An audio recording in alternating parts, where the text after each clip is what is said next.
Bom dia a todos. Obrigado novamente, professor Arlene, pelo convite, pela oportunidade de falar sobre uma das linhas de pesquisa do meu grupo, que é a Química em Fluxo Contínuo. Obrigado, Lucas, também pelo suporte. Bom, para quem não me conhece, eu sou o professor Júlio Pastre, do Instituto de Química da Unicamp.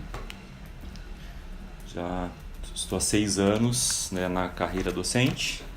E eu tive o primeiro contato com a Química em Fluxo em 2012, quando eu fiz um pós-doc com o professor Steve Ley em Cambridge.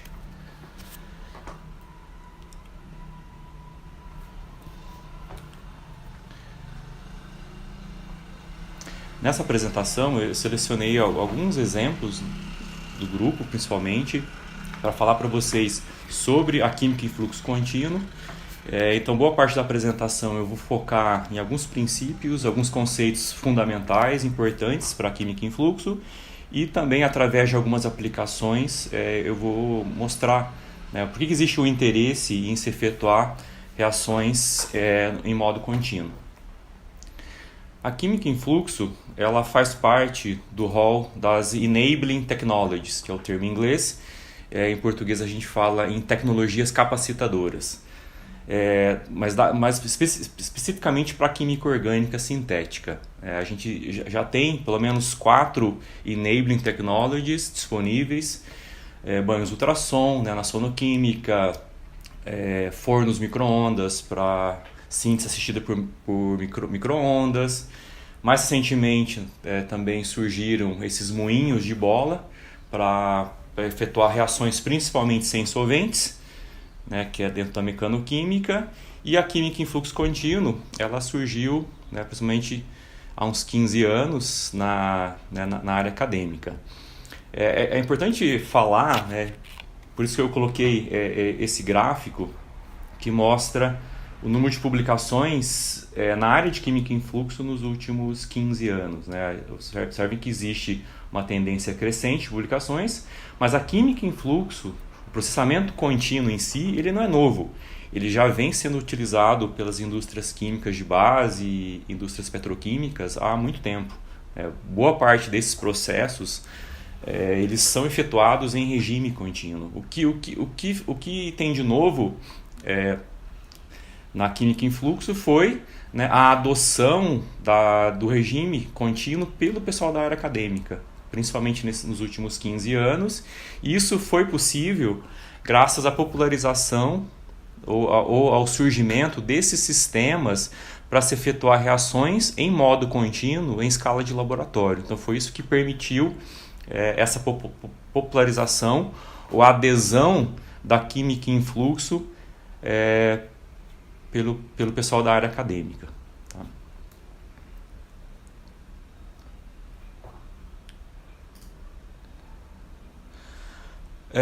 Como toda área, existem diversas revisões sobre o assunto, sobre a química em fluxo.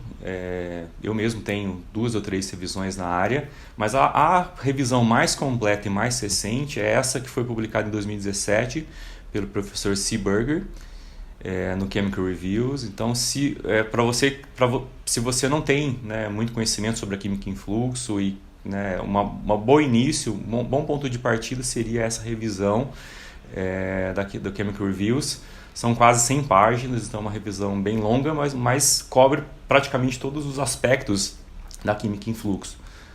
Então, por isso que eu recomendo essa revisão. Obviamente que nos últimos 15 anos a química em fluxo ela já se popularizou no nosso meio acadêmico.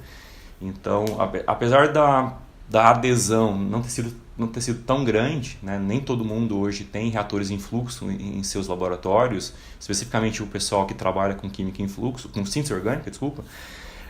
Mas o termo, os trabalhos em fluxo, eles já são mais populares no meio acadêmico. Mas se você está tomando conhecimento desse tema agora, eu indico essa revisão, bastante completa e vai te dar uma boa visão geral sobre a química em fluxo. Existem alguns ícones que são utilizados nos trabalhos em fluxo contínuo, então eu coloquei alguns deles. Então, tanto nessa revisão, né, nos trabalhos que as pessoas publicam e na minha apresentação, eles vão aparecer. Então, esse primeiro significa uma bomba, um looping de injeção, um reator tubular, esse ícone significa uma coluna, reguladores de pressão, pontos de mistura, né, onde as correntes se encontram, reator tipo chip e reatores gás líquido. Tá? Então, só alguns para dar um exemplo.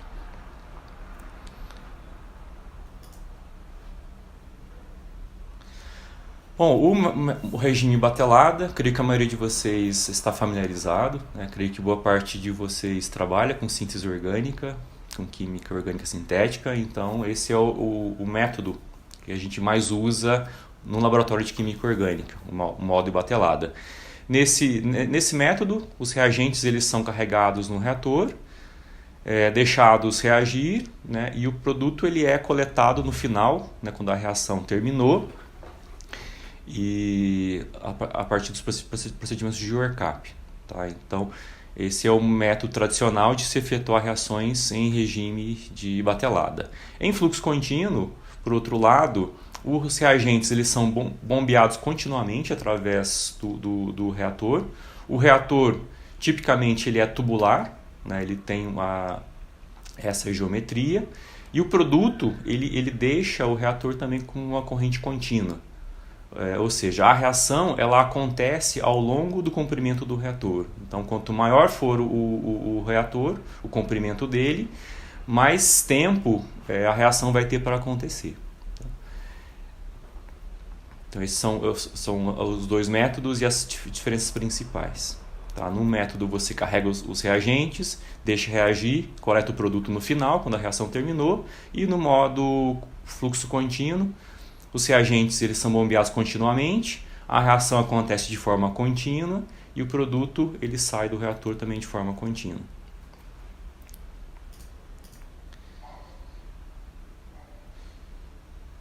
Existem diversas configurações, né, possíveis para a química em fluxo. Eu coloquei aqui uma representativa. Obviamente que nem todos os trabalhos você vai ter todos esses elementos. Tá? Cada trabalho, cada química especificamente, você vai usar um tipo de reator, né, um tipo de bomba, e você não vai ter todos esses elementos. Mas tipicamente você tem bombas, né, são necessárias para bombear os reagentes através, né, dos reatores, bombas tipo pistão, bombas peristálticas e até bombas tipo seringa. O reator ele pode ser um reator tubular, aqui está na forma de uma serpentina. Existem reatores de materiais inertes como PFA, PTFE, esse aqui é de PFA, que são polímeros inertes, quimicamente resistentes. Existem também reatores em aço inoxidável, principalmente úteis quando você quer executar uma reação em temperatura mais elevada. Mas existem também reatores tipo microchip, ou chip de vidro ou de quartzo, e também reatores em tipo coluna. Tá? Para você quer fazer uma reação em fase heterogênea, você usa uma coluna como reator. Você pode aquecer, resfriar, existem diversas possibilidades, né? Existem reatores para reações eletroquímicas, fotoquímicas. Você pode também colocar o reator no forno micro-ondas. Então as possibilidades são bem grandes. A saída do reator você pode anexar uma técnica para monitoramento em linha, como o infravermelho. Então, com isso você consegue observar o que está acontecendo no reator em tempo real. Após o reator também você pode colocar colunas para reagentes, catalisadores, suportados, reguladores de pressão e até efetuar as etapas de purificação dos produtos em linha, né, através de um separador líquido-líquido ou até uma cromatografia. Então essa é uma configuração típica, mas como eu falei para vocês, nem todos os trabalhos você vai observar todos esses elementos. Como eu falei, existem sistemas comerciais para você efetuar reações em fluxo contínuo. Esses dois de cima eu tenho no laboratório e esse de baixo é o da Ciris, que também vários pesquisadores aqui no Brasil têm em seu laboratório, por isso que eu coloquei esses três, são os mais comuns. Mas existem outras empresas que também fabricam reatores para regime contínuo, mas para escala de laboratório. Obviamente que eles têm um custo relativamente elevado, Mas isso não é impeditivo para você começar a efetuar reações em fluxo contínuo. Basta você ter uma bomba tipo seringa, né, no seu laboratório e confeccionar esses reatores empregando esses consumíveis para HPLC, por exemplo. Então é bastante comum você ter no laboratório, você conseguir comprar esses tubos inertes, né, de PFA ou PTFE, e essas conexões que você coloca nas pontas do tubo e consegue confeccionar então um reator. E depois você pode colocar num banho de aquecimento, banho de refrigeração, né, e conectando numa bomba tipo seringa, você consegue então começar a trabalhar em fluxo contínuo. Tá? Obviamente que tem algumas limitações, né, principalmente as bombas tipo seringa, elas não trabalham pressurizadas, então se você quer trabalhar numa condição pressurizada, aquecer o solvente, por exemplo, acima do ponto de ebulição, então não vai ser possível. Tá? Mas se for uma reação que acontece próximo à temperatura ambiente, você consegue utilizar uma bomba tipo seringa. Aí, em termos de escala, né, para a química em fluxo, você tem desde a escala nanolitros, até a escala de litros. Eu particularmente prefiro trabalhar nessa escala de meso, com reatores, né, da ordem de 10 ml, às vezes até um pouco mais, 50 ml, tá? Reatores tubulares. Alguns colegas trabalham na escala micro, com reatores do tipo chip, mas especialmente eu não gosto muito de trabalhar com microchips, porque primeiro que o volume do reator ele é baixo, então a produtividade também ela vai ser baixa, e como existe um grande potencial para a formação de sólidos, então se um reator desse tipo entope, né, grande é a chance de você perder o reator. Ao passo que em reatores de escalas maiores, principalmente esses tubulares, é muito mais fácil de você trabalhar, né? Se tiver algum problema você consegue desentupir mais facilmente, e também como você consegue fabricar os reatores comprando esses consumíveis que eu mencionei anteriormente, então é muito mais fácil de trabalhar, né? No caso de algum problema.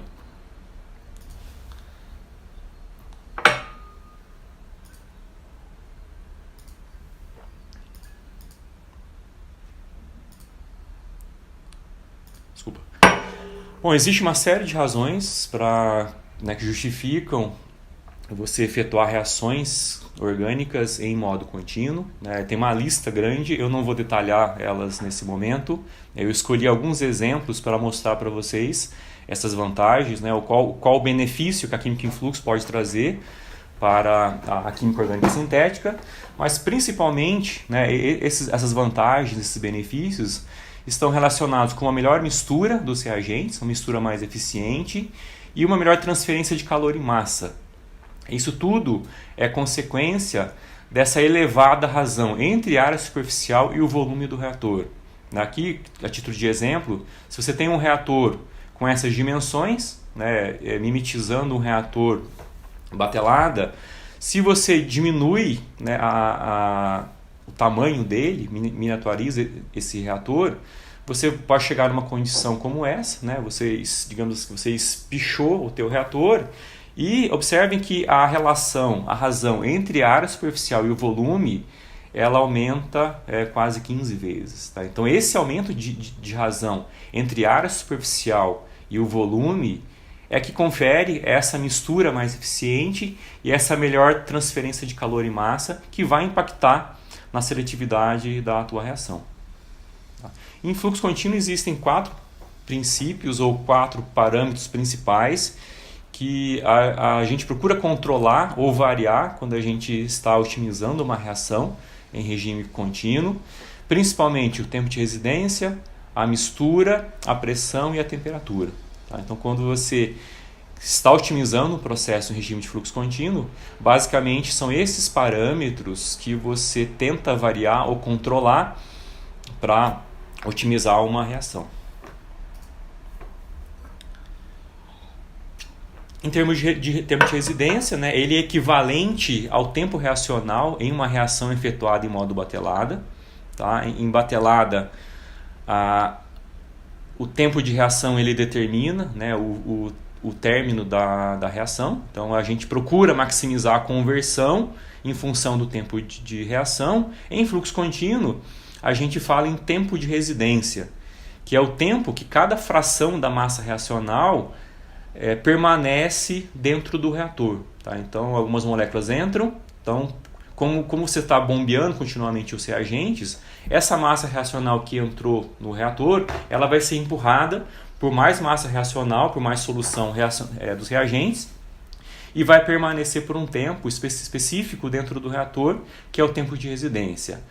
Você consegue controlar esse tempo de residência basicamente variando o volume, o tamanho do reator ou a vazão. Então, o tempo de residência ela é função do tamanho do reator e da vazão.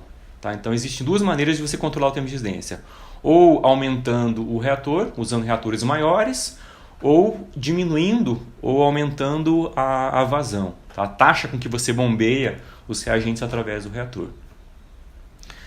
Aqui é interessante também que você tenta, né, casar, digamos assim, o tempo de residência com a conversão total, né, da tua reação. Obviamente que se essa conversão de 100% se ela acontecer antes do final do reator, você vai ter um caminho que o produto vai percorrer dentro do reator, né, que vai possibilitar, por exemplo, um superaquecimento dos produtos, né, o que não é interessante. Então, aqui também é importante que o tempo de residência ele seja suficiente para garantir 100% de conversão e não passar disso.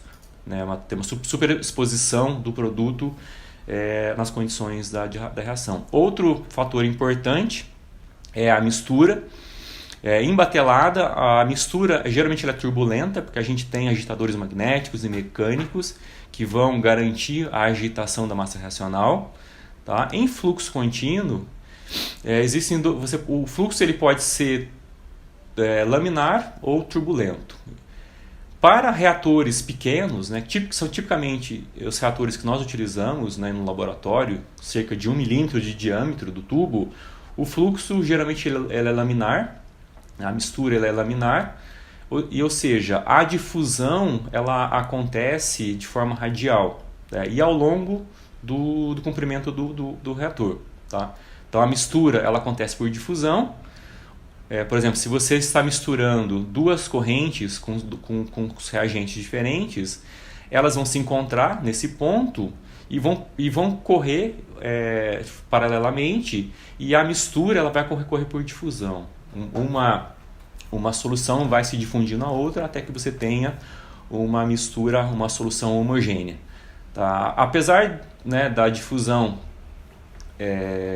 ser proporcional à distância, ela é bastante rápida. Tá? Acontece em poucos centímetros ou milímetros do reator, você já tem uma mistura bastante completa e eficiente. Obviamente que se você quer uma mistura turbulenta em fluxo contínuo, basta você adicionar o que a gente chama de misturadores estáticos. Então você dentro do reator você coloca esse tipo de dispositivo que vai fazer com que o fluxo passe por canais preferenciais, né? Você vai criar esse caminho, né, no fluxo, no caminho da solução reacional, que vai fazer com que a mistura seja mais eficiente. Tá? Então você consegue, em regime de fluxo contínuo, ter também uma mistura turbulenta.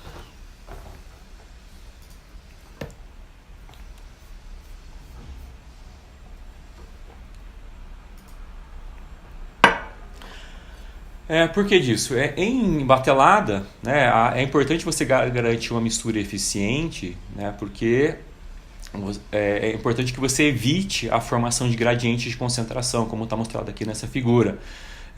Como normalmente você dosa um reagente sobre o outro, que já está no frasco reacional, você pode ter, né, no início da reação a formação de gradientes de concentração, que certamente vai impactar na seletividade ou no curso da tua reação. Tá? Em fluxo contínuo, como essa mistura é mais eficiente, em poucos centímetros do reator você consegue ter uma mistura eficiente dos reagentes e chegando então a uma solução homogênea, garantindo assim que a reação pode acontecer de forma mais eficiente.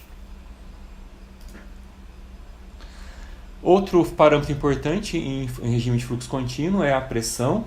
né? E essa pressão do sistema ou do reator, ela é resultado de dois fatores principais. Primeiro, toda vez que você está bombeando uma solução através de um canal, né, estreito, né, isso vai ter uma contrapressão. Tá? E isso vai ser maior dependendo do diâmetro, né, dos canais, né, do reator. Então, se o reator for muito estreito, então a contrapressão vai ser maior. Se a vazão for mais alta, também vai ter uma contrapressão elevada, e também vai depender da viscosidade do líquido, né? Então, líquidos mais viscosos são mais difíceis de serem bombeados, e isso vai causar uma contrapressão ainda maior.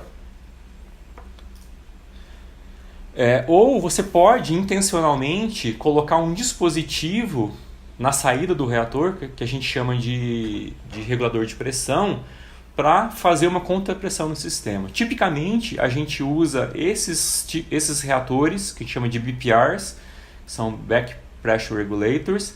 Esse é o que a gente mais utiliza. Ele é baseado numa mola, né? Você tem uma mola que causa uma restrição no fluxo e levando então ao aumento da pressão do sistema. Tá? Por que a gente usa, né, pressão ou trabalha com reator pressurizado? Existem diversas vantagens para se trabalhar com reator pressurizado. Principalmente, você quer evitar cavitação, a formação de bolhas. Né? Essas bolhas, elas vão impactar no tempo de residência, né? Elas vão empurrar a massa reacional e vão afetar o tempo de residência total. Se você quer trabalhar com sistema superaquecido, ou seja, superaquecer acima do ponto de ebulição do solvente, então é importante que você tenha um regulador de pressão, porque senão o solvente vai flashear, novamente vai impactar o tempo de residência. E se você também está trabalhando com gases ou com reações que liberam gases, esses gases eles podem, né, empurrar também a massa reacional e impactar no tempo de residência. Então, por essas razões, é que geralmente a gente trabalha com sistema pressurizado.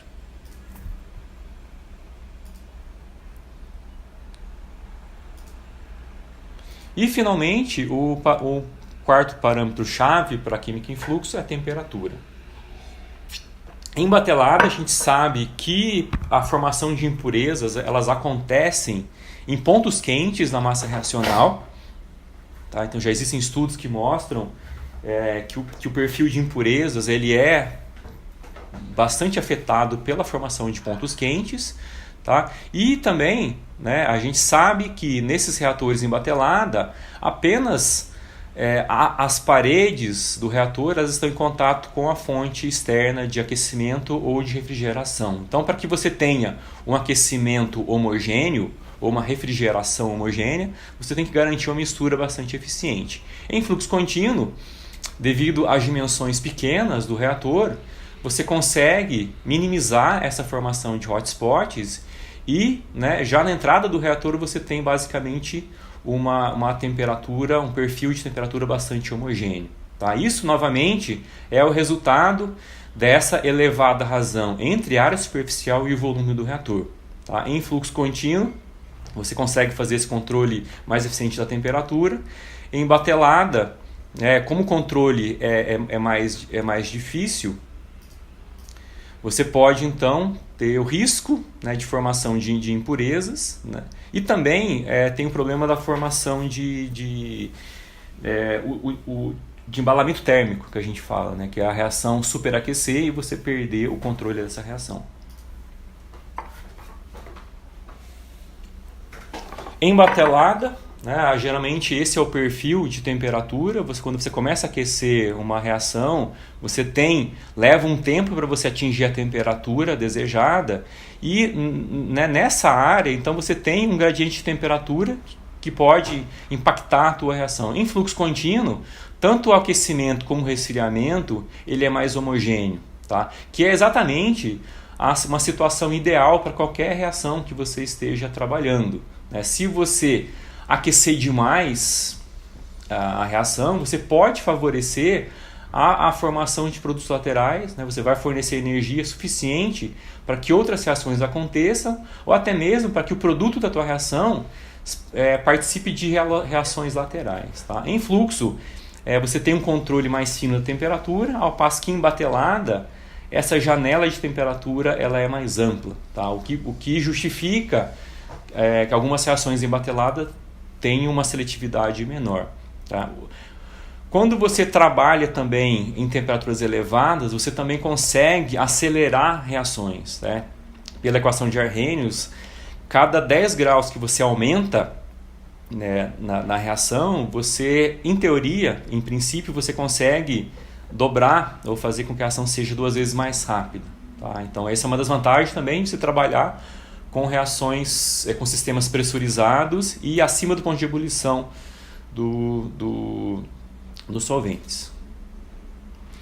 Bom, qual então o potencial da química em fluxo? Né? Esse é um dos primeiros trabalhos que foi publicado em 2006 pelo grupo do professor Steve Ley, e ele foi destacado na Science, né? que chamou bastante atenção da comunidade naquele momento. Né?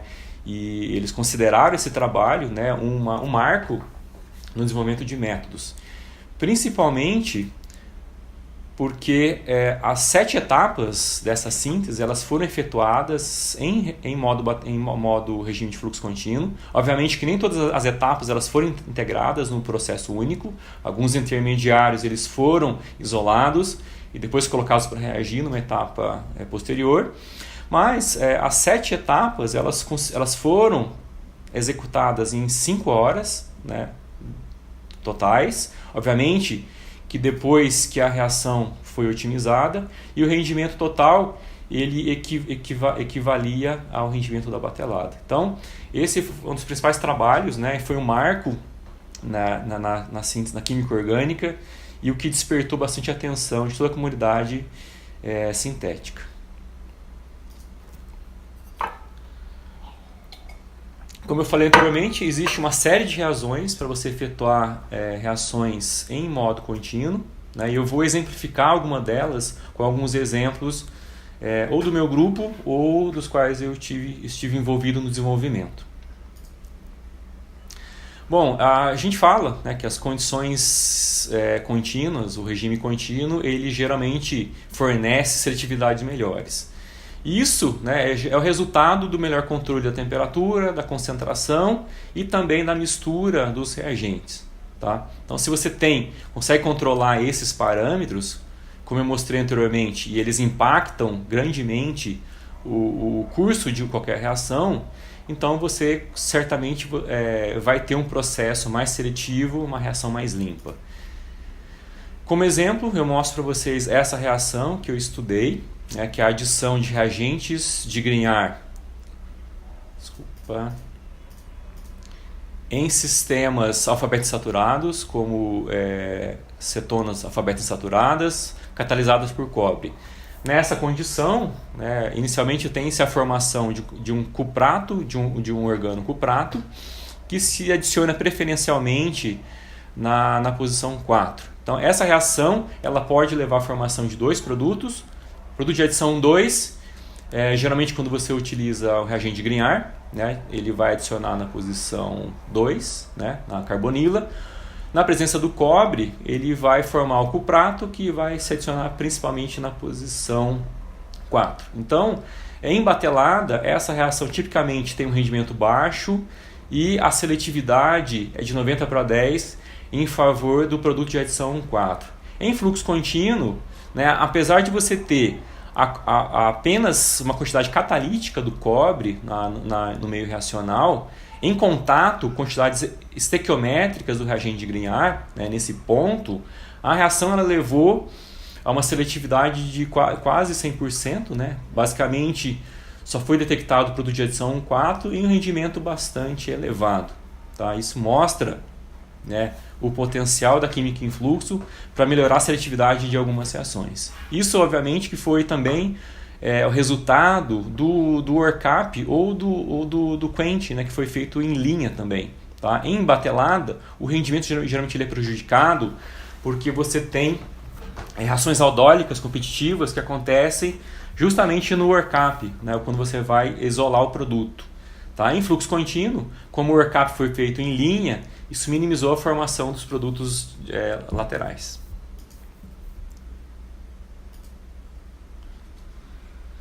Outra vantagem da química em fluxo é a possibilidade de trabalhar com gases de uma forma mais eficiente e mais segura, né? Existem diversos acessórios ou dispositivos que foram criados para acelerar reações em regime de fluxo contínuo, e um deles é o reator tubo em tubo. Basicamente, ele é constituído de 2 tubos concêntricos, sendo que o tubo interno ele é uma membrana semipermeável a gases. Aí ele já foi utilizado para uma série de gases, uma série de reações que empregam diferentes gases. Essa membrana ela é quimicamente resistente, tá? E é uma maneira de você trabalhar com pequenas quantidades de um gás em escala de laboratório, né? Obviamente que existem reatores pressurizados para você trabalhar em batelada, mas eles têm um valor elevado. E tem a questão do aumento da escala, né? Que se você quer aumentar a escala, isso pode trazer problemas com relação à segurança. Quando eu tive contato com esse sistema, com esse reator tubo em tubo, o meu objetivo foi avaliar como que alguns parâmetros afetavam a captação de amônia em uma corrente líquida, né? Porque você pode ter 2 configurações, ou com o líquido interno e o gás no tubo externo, ou a configuração contrária. Tá? Basicamente foi isso que nós estudamos, né? A temperatura ela tem um efeito, e também a concentração de amônia ela era dependente do tipo de solvente, né? Com solventes mais polares, obviamente, resultaram em concentrações maiores. Né? Isso tem uma vantagem, porque apesar de você ter soluções de amônia disponíveis comercialmente, o número de solventes é limitado, e também a concentração. Tá? Esse sistema permite, por exemplo, que você obtenha soluções de amônia sob demanda, dependendo do solvente que você quer e dependendo da concentração desejada. Esse sistema, né, ele foi empregado na síntese desse fármaco, do faretizol. Basicamente é a síntese de Hunt. Na primeira etapa nós fizemos a adição da amônia no isotiocianato para preparar uma tiureia. A corrente contendo a tiureia foi combinada com alfa-bromocetona para levar então à formação do aminotiazol, que é a síntese de Hunt. Esse processo ele foi conduzido por 7 horas, né, e levou à formação de 70 gramas do produto, que não demandou isolamento por cromatografia.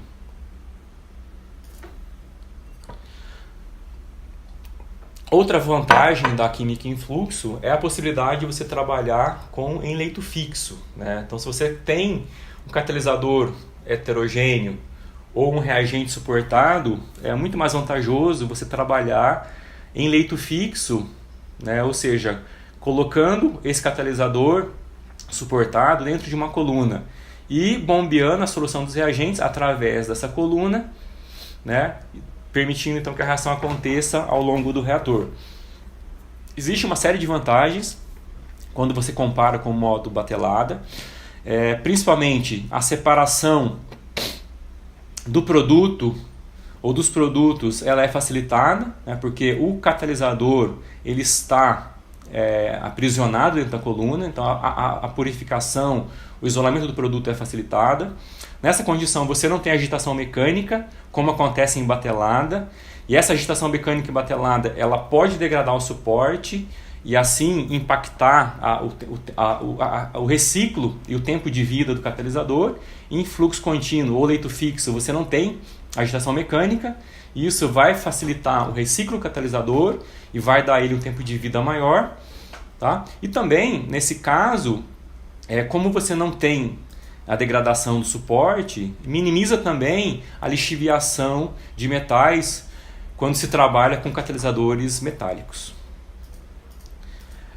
Alguns processos já foram avaliados em fluxo contínuo, né? Inclusive catálise assimétrica, apesar de ser menos explorado, tá? E principalmente existem poucos processos industriais baseados em catálise heterogênea simétrica.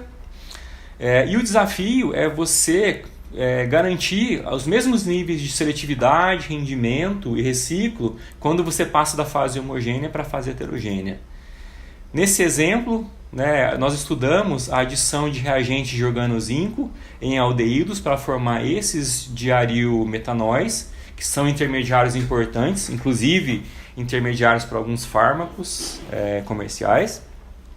Nós imobilizamos alguns ligantes do tipo aminoálcool em resinas de Merrifield e Wang, e ao empacotar esses ligantes em colunas de leito fixo e avaliar a reação em regime de fluxo contínuo, nós observamos que em fluxo a reação ela acontece com níveis de seletividade comparáveis ao método batelada, mas em tempos de reação muito menores.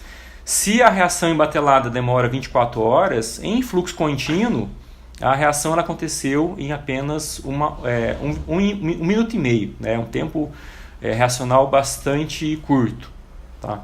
Isso mostra que a química em fluxo ela é bastante vantajosa para condições de catálise heterogênea, por exemplo. Outra área que tem sido impactada grandemente pelo processamento contínuo é a síntese de fármacos ou a síntese de IFAs, que são os ingredientes farmaceuticamente ativos. Vocês sabem que esse processo de descoberta de fármacos ele é um processo bastante longo e bastante caro. Por quê? Basicamente, de 5 a 10 mil compostos avaliados, apenas 10 eles entram na fase clínica, e desses, apenas um chega no mercado. Isso faz com que esse processo seja bastante caro e demorado. A síntese ela tem um papel bastante importante em todo o processo de descoberta de novos fármacos, principalmente nessas etapas que aqui foram destacadas, desde a validação do alvo, a descoberta do hit, a otimização, até nas etapas quando você identificou um candidato a fármaco. Nesse momento é importante que a síntese dele seja escalonável. Então a síntese orgânica ela atua, tem um papel bastante importante em todas essas etapas. Em batelada, a cada ciclo, você precisa aumentar a escala. Por quê?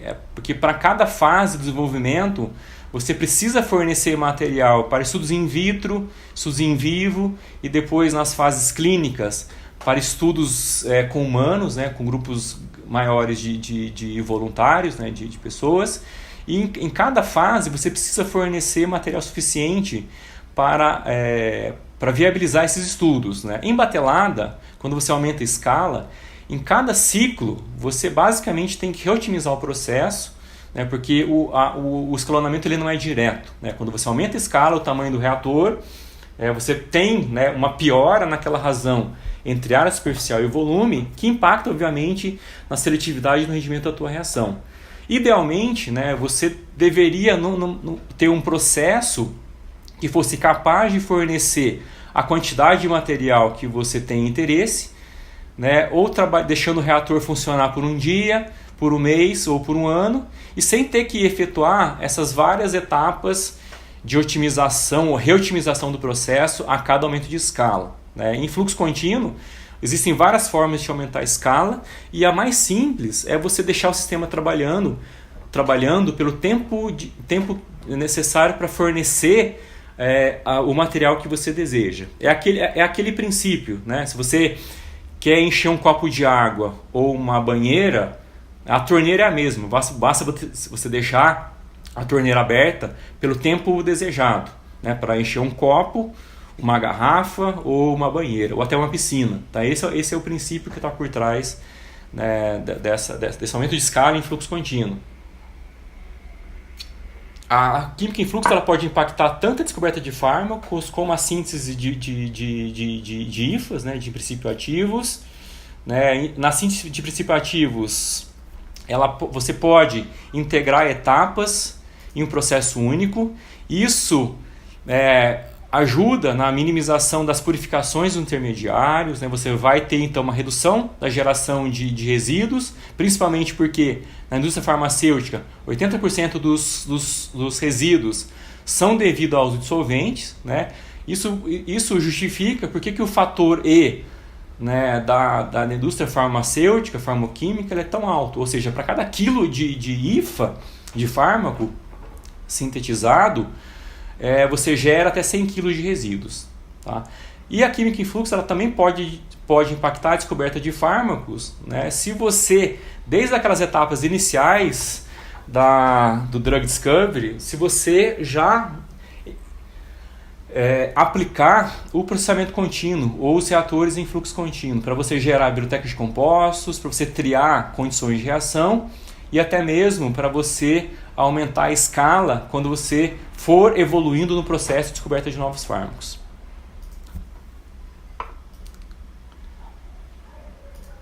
Bom, existe uma adesão da indústria farmacêutica, tá? Mas ela tem sido tímida, né? Porque, principalmente por causa do risco associado e também porque demanda investimento, né? A indústria farmacêutica ela é bastante rentável, ela é bastante aversa ao risco, tá? E também principalmente com relação aos aspectos regulatórios. Tá?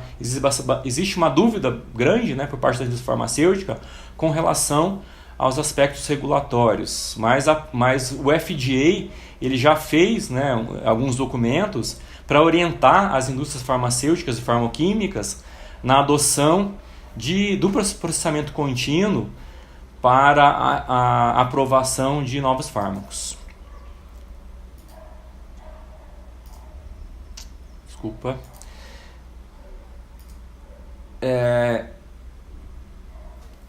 No grupo a gente também fez a síntese de alguns fármacos em regime de fluxo contínuo. Tá? Um deles que eu gostaria de mostrar é a síntese do Lesinurad, que é um fármaco usado para o tratamento de gota. Ele foi aprovado em 2015, então é um fármaco que foi introduzido bem recentemente. A síntese dele ela é efetuada em 5 etapas. No nosso processo, as 5 etapas elas foram desenvolvidas em regime de fluxo contínuo. As 3 primeiras etapas elas foram integradas em um processo único, como está aqui apresentado, ou seja, a condensação dessa acil-hidrazida nesse isotiocianato para formar essa tiosemicarbazida, a ciclização em meio básico para formar esse triazol, a alquilação do enxofre, né, para formar esse intermediário, rendimento bastante elevado para 3 etapas, sem a necessidade de purificar e de isolar os intermediários de cada uma das reações. Para as etapas subsequentes, nós tivemos que isolar e purificar o produto, né, porque principalmente a abromação do anel aromático ela foi bastante sensível à seletividade, né, do material de partida, e a hidrólise também foi efetuada em regime de fluxo contínuo. O nosso processo ele foi efetuado em 2 horas, né, para efetuar as 5 etapas, com rendimento global bastante elevado, 68%, ao passo que na literatura os processos eles demoram mais de 24 horas, com rendimentos de baixos a moderados. Esse trabalho ele foi publicado recentemente nessa revista e ele foi capa, né, da edição, né, dessa revista. Como eu falei, a química em fluxo também pode impactar na descoberta de novos fármacos, principalmente na geração de bibliotecas de compostos, quando você está naquelas fases iniciais do desenvolvimento, em que você precisa triar, fazer a avaliação de um grande número de compostos. Então, se você já nessa fase inicial consegue preparar a biblioteca de compostos em fluxo contínuo, variando os reagentes da tua síntese, rapidamente você consegue preparar bibliotecas de compostos que vão viabilizar estudos in vitro, né, que precisam geralmente de miligramas dos compostos, das substâncias, até estudos in vivo em animais, em que você já começa a demandar quantidades na escala de gramas, né, dos compostos que vão avançando nas fases do desenvolvimento. Tá? Então, esse trabalho, né, que também nós publicamos recentemente, ele exemplifica né, como que a síntese em fluxo, ou a química em fluxo, pode também impactar a área de química medicinal. Uma outra área que a gente tem trabalhado bastante é a aplicação da química em fluxo na conversão de biomassa, né, na química verde, principalmente. Na minha opinião, existe um casamento perfeito entre a química em fluxo e a química verde, né, devido a uma série de vantagens. Né, o processamento contínuo ele engloba, ou ele pode, né, impactar vários princípios da química verde, né, desde a forma da geração menor de resíduos, menores de dissolventes, e principalmente que a gente tem trabalhado, que é no uso de matérias-primas de fontes renováveis para a preparação de novos compostos químicos. Tá? Nós recentemente preparamos HMF, que é um intermediário bastante valioso para a indústria química, tem uma série de aplicações, né, principalmente na indústria de plásticos, né, tem vários derivados de HMF sendo utilizados para preparação de monômeros e de polímeros verdes. Em fluxo contínuo, nosso processo ele se mostrou bem mais eficiente que o processo em batelada. Em um tempo de residência de apenas 11 minutos, essa reação de desidratação da frutose, na presença de um catalisador ácido, ela aconteceu com rendimento bastante elevado, né, praticamente quantitativo, e com a mesma seletividade da batelada. Tá? Basicamente, a temperatura nesse processo foi que impactou mais no processo como um todo. Tá? Aqui a gente fez, né, uma reação em leito fixo, imobilizando essa resina sulfônica, que é uma resina comercial, uma resina baseada em estireno de vinilbenzeno, e tem grupos ácidos sulfônicos, né, na resina, né, para promover essa desidratação. Outro trabalho que nós desenvolvemos recentemente foi o uso de terpenos para a geração desses monômeros de polimerização, que agora nós estamos utilizando para a preparação de novos polímeros verdes, novos poliésteres principalmente, e poliuretanas, ou seja, a preparação de novos materiais. Esses dienos, né, eles são oriundos de biomassa, são terpenos disponíveis comercialmente. Né, os terpenos eles são de origem de plantas, principalmente. Existe um número bastante grande de terpenos, e nós utilizamos aqueles que tinham esse sistema dieno, nessa reação de Diels-Alder com anidrido maleico, para preparar esse aduto, que em seguida teve a sua ligação dupla reduzida, novamente numa condição de catálise heterogênea, né, empregando uma coluna empacotada com paládio sobre carvão. E nós aqui também utilizamos aquele reator tubo em tubo que eu mostrei anteriormente para carregar hidrogênio na corrente líquida. Então esses adutos de Diels-Alder foram recirculados através do sistema para promover então a redução da ligação dupla presente nos adutos de Diels-Alder. Nós preparamos 7 derivados, né, esse é o rendimento global para as 2 etapas, e em rendimentos bastante elevados. Finalmente, outra área que é bastante relevante, né, dentro da química em fluxo é a possibilidade de você incorporar no teu setup ferramentas para monitoramento das reações ou ferramentas analíticas. Né. Várias técnicas já foram acopladas aos microreatores contínuos, como ressonância, HPLC, CG, infravermelho. Elas trazem várias vantagens, né? Elas ajudam na otimização do processo, principalmente porque a cada mudança dos parâmetros da reação, você consegue saber o que está acontecendo ou qual é o impacto dessas mudanças na tua reação, principalmente no rendimento e na conversão. Você pode avaliar a seletividade, a conversão, mas principalmente para essas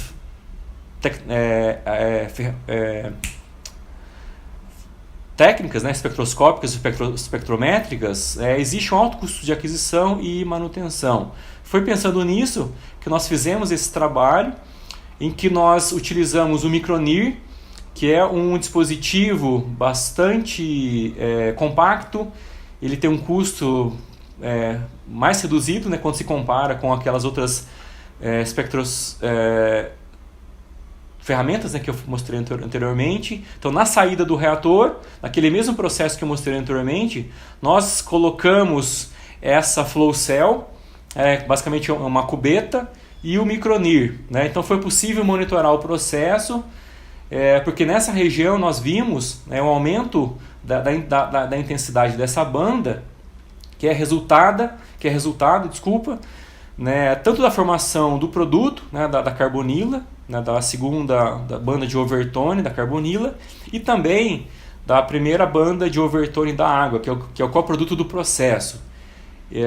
Nós vimos que, variando a vazão, né, obviamente isso impactou no tempo de residência, o rendimento também foi impactado. Isso nós conseguimos monitorar, né, diferenciar perfeitamente, e esse processo ele foi monitorado por 40 horas, e nós conseguimos avaliar tanto a estabilidade do processo, o processo ele se manteve estável por 40 horas, e nós também avaliamos a reciclabilidade da Amberlist, que é o catalisador do processo, né? Então, em 40 horas, nós não observamos nenhum desvio de processo.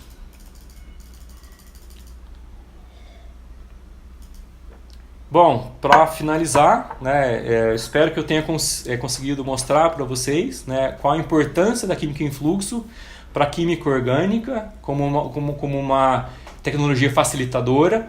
Obviamente que a química em fluxo é uma alternativa ao método batelada, mas ela também tem limitações, né? Eu foquei, obviamente, nas vantagens, né, nas partes positivas, mas a química em fluxo também tem limitações, principalmente se a reação ela for lenta, né, a batelada ainda é a melhor opção, e se o processo leva à formação de sólidos, né, não é possível você trabalhar em batelada, tá? Em fluxo contínuo, desculpa. Então, a batelada é mais vantajoso nesses casos, tá? Então, eu gostaria de agradecer principalmente o Centro de Química Sustentável, né, a professora Arlene, novamente pelo convite para fazer essa apresentação, a GSK, a FAPESP, a Unicamp, a Instituto de Química, e ao meu grupo, né, que foi responsável pelos exemplos que eu mostrei para vocês, né, nessa apresentação. Então, obrigado novamente, professora Arlene, e eu coloco à disposição para conversar sobre algum aspecto, né, que eu não tenha deixado claro ou que vocês tenham dúvida, tá? Então, obrigado, pessoal, pela atenção, e eu me coloco então à disposição para conversar com vocês ou para tirar alguma dúvida sobre algum detalhe que eu não detalhei na minha apresentação, tá? Então, se vocês tiverem interesse também em conhecer química em fluxo, né, ou ver como esses reatores funcionam, né, no dia a dia, vocês podem entrar em contato comigo, a gente pode agendar uma visita no meu laboratório, tá? Obrigado novamente, eu peço desculpa por ter passado um pouco do tempo, tá? Obrigado, professora Arlene, e obrigado ao Lucas pelo suporte também. Tá, obrigado, pessoal, pela participação. Se alguém tiver alguma dúvida, alguma pergunta, eu creio que a apresentação ela vai ficar disponível, né, no site do centro, e eu também vou disponibilizar os slides dessa apresentação, tá? Eu não sei se o Lucas vai anexar os slides no site, mas eu posso também enviar os slides da apresentação, tá? De forma proposital, né, em vários slides eu coloquei bastante texto, né? Eu não gosto de incluir muito texto em slides, questões óbvias, mas como era uma apresentação para falar de química em fluxo, dos aspectos, né, mais básicos, então eu optei por incluir algumas referências e incluir um conteúdo que depois vocês podem utilizar futuramente ou usar como referência, né? Então, obrigado, pessoal. A Arlene destacou, né, essa questão do síntese de fármacos, né? Eu não mencionei, mas a síntese em fluxo ela tem de fato despertado bastante interesse nesse momento que nós estamos vivendo, principalmente, né, que os países eles fecharam as suas fronteiras, E nós, né, principalmente o Brasil, né, não só o Brasil, mas os Estados Unidos também, nós somos bastante dependentes da China ou da Índia para a aquisição de fármacos ou dos IFAs, né, ou da matéria-prima para a produção de fármacos, né? Então, nesse momento, né, tem vários projetos sendo iniciados, principalmente nos Estados Unidos, com esse foco de você produzir in-house, né, ou dentro dos Estados Unidos, por exemplo, alguns fármacos que sejam mais estratégicos, né?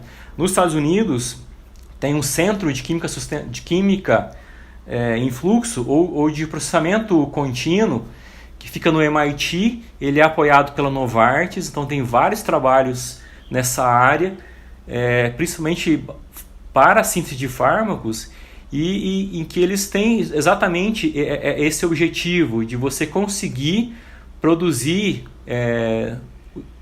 alguns fármacos, né, importantes, utilizando sistemas que sejam bastante compactos. Para vocês terem uma ideia, um dos produtos, né, de uns sistemas que eles lançaram recentemente, ele tem o tamanho de um frigobar. Quando eles começaram esse consórcio, essa iniciativa, o objetivo era ter um sistema para a produção de fármacos que fosse do tamanho de um container. Então, e depois eles evoluíram para o tamanho de uma geladeira doméstica, e a versão 3.0 já está do tamanho de um frigobar. Então, é um sistema bastante completo. Eles publicaram esse artigo na Science em 2017, se eu não me engano, e com esse objetivo de você conseguir produzir qualquer fármaco sob demanda, usando, né, uma planta ou uma unidade bastante compacta. Então, e exatamente nesse momento que a gente está passando, né, por essa pandemia, a química em fluxo ela se mostra como uma alternativa bastante viável. Sobre a questão da síntese de compostos bioativos, bom, obviamente que, né, na descoberta de fármacos, o que vai determinar a síntese dos compostos é a atividade. Então, quem guia a síntese é a atividade. Então, você sintetiza uma biblioteca de compostos, faz uma primeira avaliação e, né, você faz uma avaliação dos resultados, né, e isso vai demandar a geração de outros compostos, né, para você ir otimizando tanto a potência da molécula, a seletividade, né, e também a questão dos parâmetros, né, da estabilidade metabólica, por exemplo. Então, isso quem vai determinar a síntese dessas moléculas é a atividade biológica, né? É claro que se você tiver uma síntese já otimizada em fluxo contínuo, né, cada rodada de otimização, né, da molécula que você vai efetuar, você pode utilizar a mesma plataforma.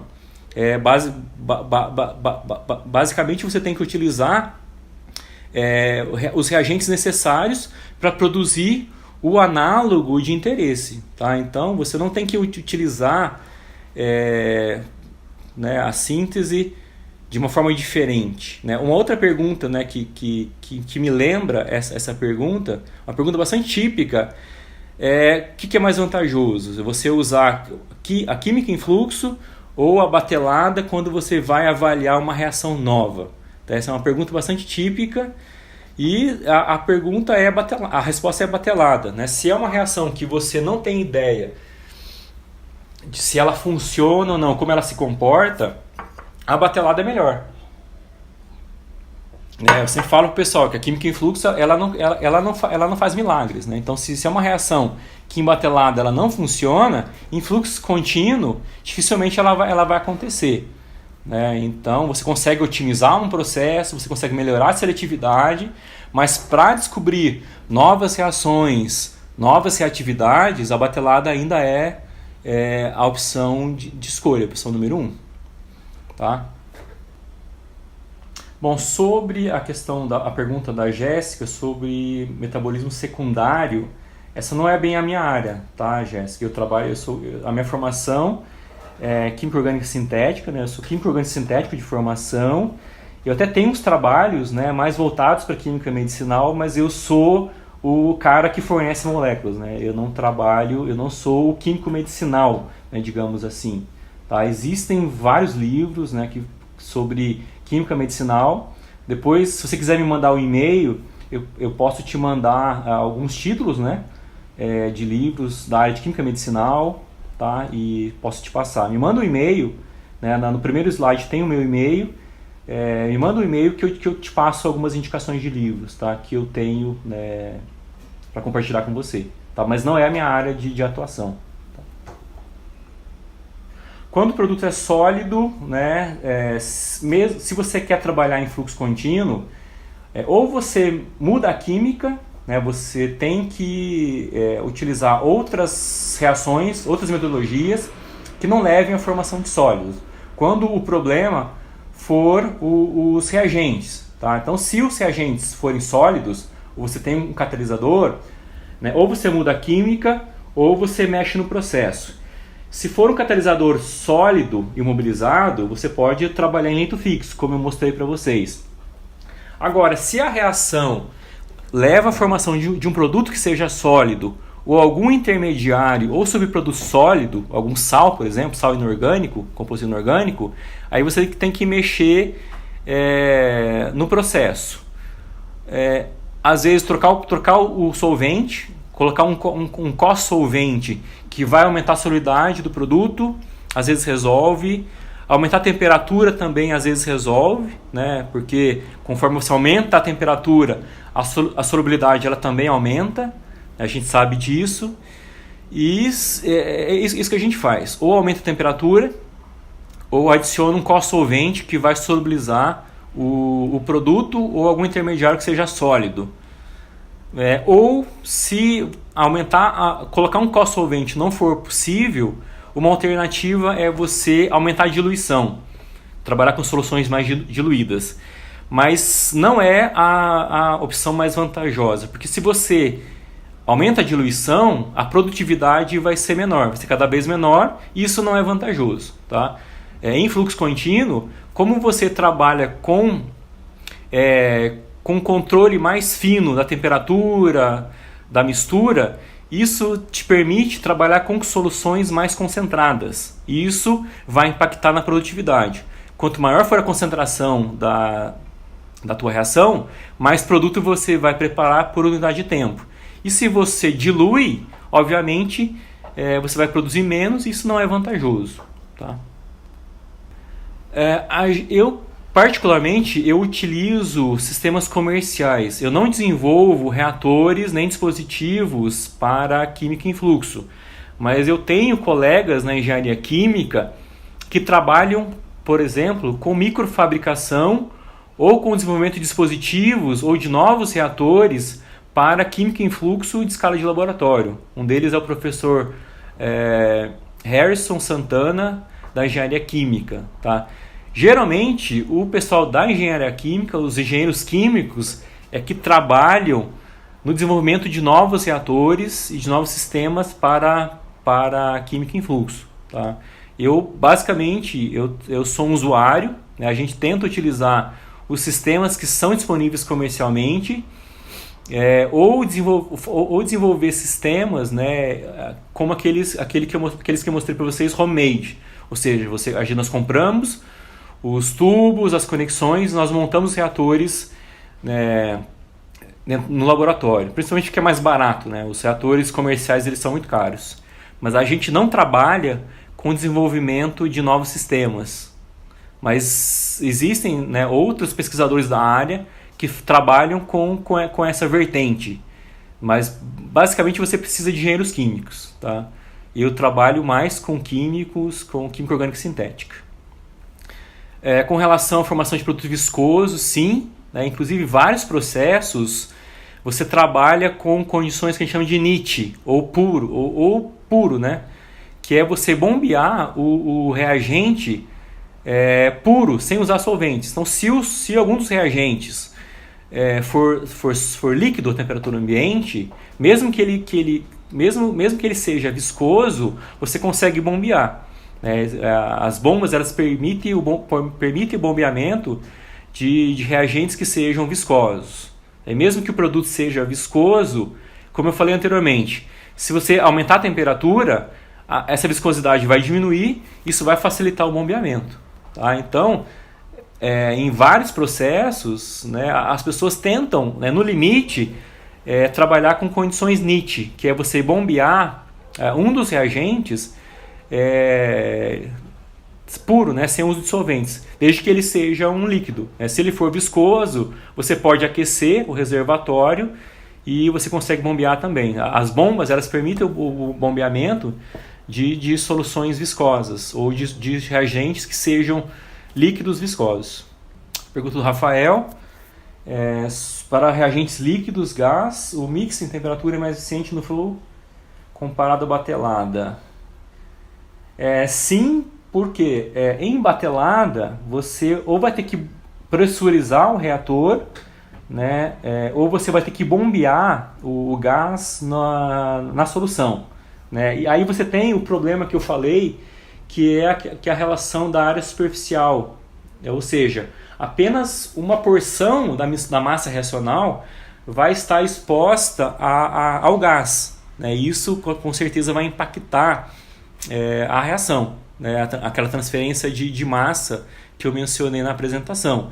Então, em fluxo contínuo, você pode trabalhar de diversas formas, né? Utilizando líquido e gás. Tem diversos reatores. Eu mostrei aquele reator tubo em tubo, em que você carrega o gás na corrente líquida, utilizando aquele reator, né? Ou seja, o gás ele vai estar dissolvido na corrente líquida.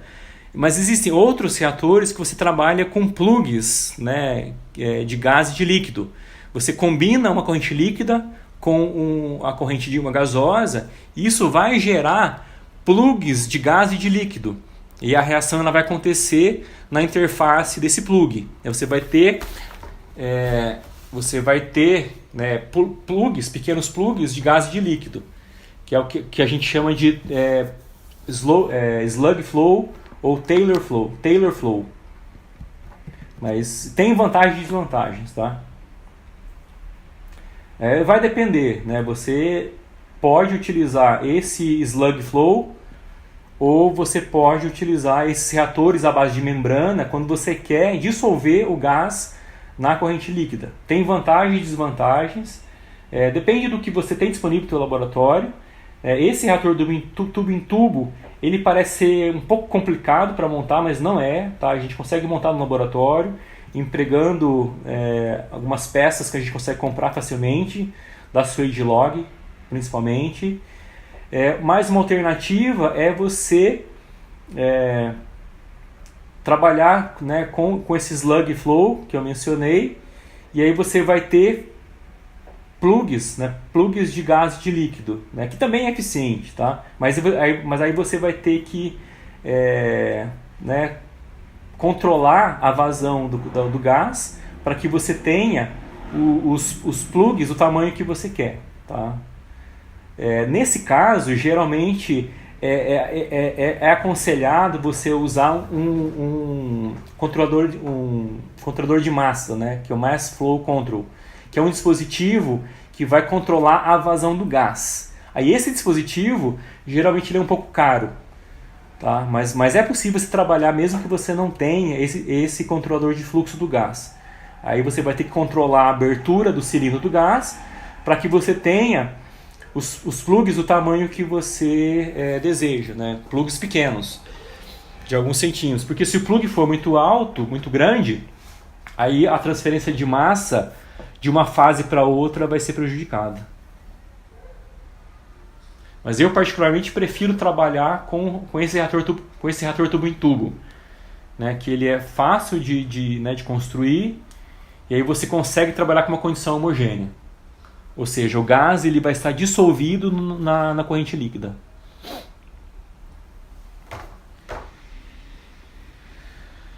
Bom, como eu falei, então, se vocês tiverem alguma dúvida, né, quiserem visitar o meu laboratório, né, é só entrar em contato, manda um e-mail para mim, né, que eu posso agendar uma visita. Obviamente que essa visita vai acontecer depois que a gente voltar às atividades, né, depois que a gente passar essa pandemia.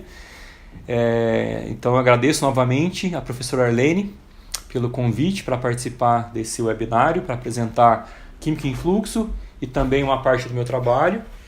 E me coloco à disposição de vocês para conversar no futuro sobre a química em fluxo.